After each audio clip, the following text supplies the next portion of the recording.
We are going to go and look for opportunities to have Congress vote on rescissions and DOGE cuts. We're also not going to take off the table unilateral moves that the president can do to spend less. And you see that working out its way right now, as last week we put forward the first pocket rescission since the 1970s.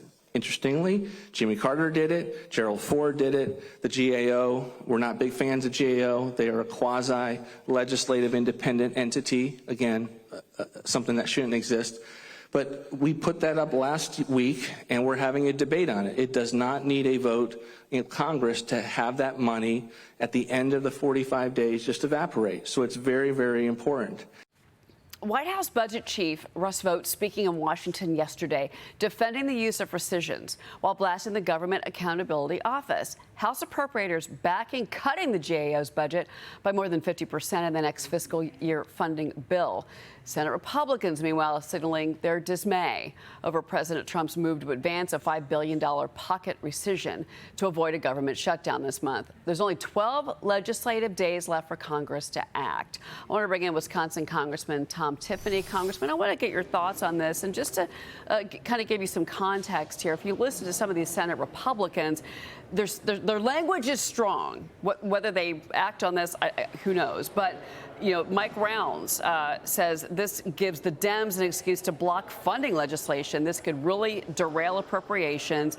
Shelley Moore Capito, she wants the regular appropriations. Susan Collins of Maine, she says this violates the law without congressional approval. And Senate Majority Leader Thune, he says, I support cutting aid, but he said Congress should be handling all of this. Your thoughts? Well, spenders always want to spend. I thought Mr. Vought made a very good point in that both Presidents Ford and Carter used this rescissions ability. And this goes back to muscle memory. We haven't had a president since Jimmy Carter that has been willing to do this. And this president is saying, I'm going to use every tool in the toolbox that I have to reduce this unnecessary spending that's going on. Remember, this is the executive branch. While we authorize the spending, the executive branch does decide how that money shall be spent. They do have the executive branch has some authority here to be able to decide where money is going to be spent. You know, it's too, because now that you're back and you've got this short legislative session, you know, as far as getting an agreement on the budget, are you forecasting that we're just going to get another CR? Actually, at this point, as I've studied it this week, since we just came back in, Cheryl, after a month off here, I think if we just have a spending freeze, I think that's the best thing that we can do at this point. Freeze spending and allow the administration to make sure that the American people's money, which is enormous, is being spent appropriately, and where appropriate, reduce spending.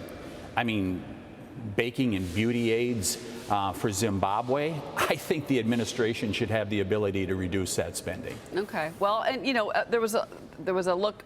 I think an effort made to try and cut spending with the big beautiful bill, and you know, I think the thinking was at the time, and the promises we've heard from lots of lawmakers as well, we're going to come back and we're going to do it another way. Rescissions is one way to do it, to your point, with the $5 billion. I want to ask you about this. The Department of Homeland Security has opened a new immigration detention facility inside of Louisiana State Penitentiary. It's called Louisiana Lockup. It's going to house hundreds of illegal migrants convicted of serious crimes. Murder is one of those crimes. 51 illegals have already been moved there. Wisconsin Governor Tony Evers is warning about what would happen to the state's economy if the Trump administration keeps cracking down on illegal immigration. Watch this. I believe that in Wisconsin, our ability to keep our undocumented people working like they are now at a really high numbers in the state of Wisconsin, if he takes that to a improper end, our economy will be gone. What do you make of that? Because there has been this discussion about, and we've seen reports now that about 1.2 million fewer participants in the labor force because of these, you know, the migrant workers, illegal immigrants, et so there's the crime side, and then there's the economic side that a lot of business owners have said we do need these workers. What do you make of this? What an utter disconnect from the people of the state of Wisconsin. As we speak right now, Cheryl, tens of thousands of Wisconsinites are headed to work, and they're keeping the Wisconsin economy moving. And the thing that Governor Evers and the other open borders people at any price, what they don't understand or what they fail to acknowledge is they drive down wages for those working class people. And we Republicans are going to stand up for the working class people across America and in Wisconsin, even if the governor doesn't. It's a good thing that he has chosen to self-deport out of the governor's office.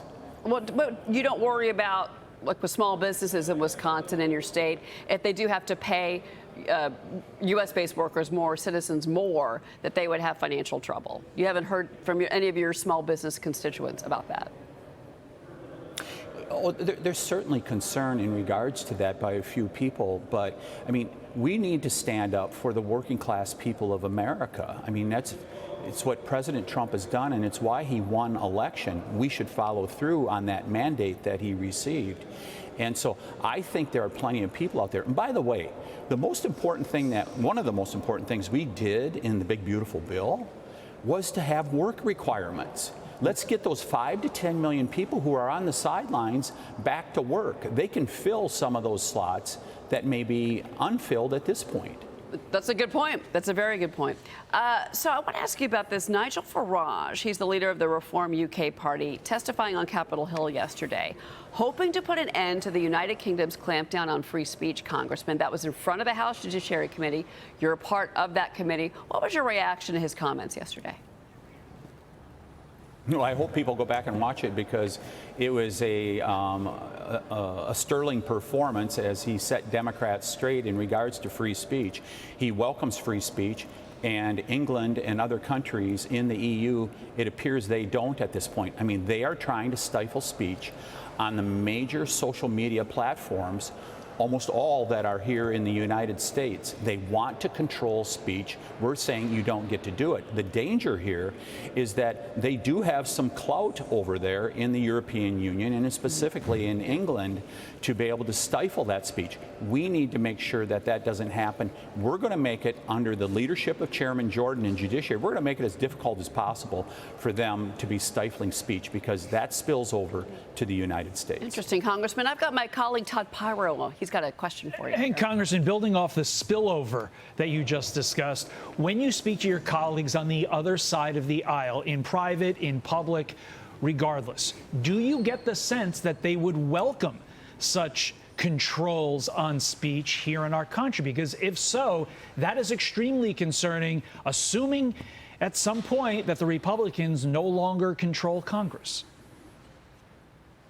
My questioning to Mr. Farage yesterday included, why are they going after you in regards to this, in particular the Democrats? And it's because they term them the far-right parties, which of course here in the United States I belong to that party, which they say is so-called far-right. It is in regards to immigration. It's in regards to this whole transgender ideology. That is what they are objecting to, that people would actually say, hey, there's something wrong here when a country can't even control its borders, when you can't call out this whole notion that men can become women. I mean, that's what's really at the heart of this. They're trying to stifle that type of speech. And the Europeans are steadily rising up, and you're seeing Nigel Farage as one of the leaders saying, stop the nonsense. And that is why his profile and his position and his power has grown in the UK, in particular because of the immigration issue. I think 65 million, illegals have flooded into Europe, and it's not just the UK. We're seeing other countries that political wind is really shifting because of illegal immigration, Congressman. So I'm glad you brought that up. Congressman Tom Tiffany, thank you for being with us. We really appreciate it. Always good to join you, Cheryl. All right. Thank you, sir.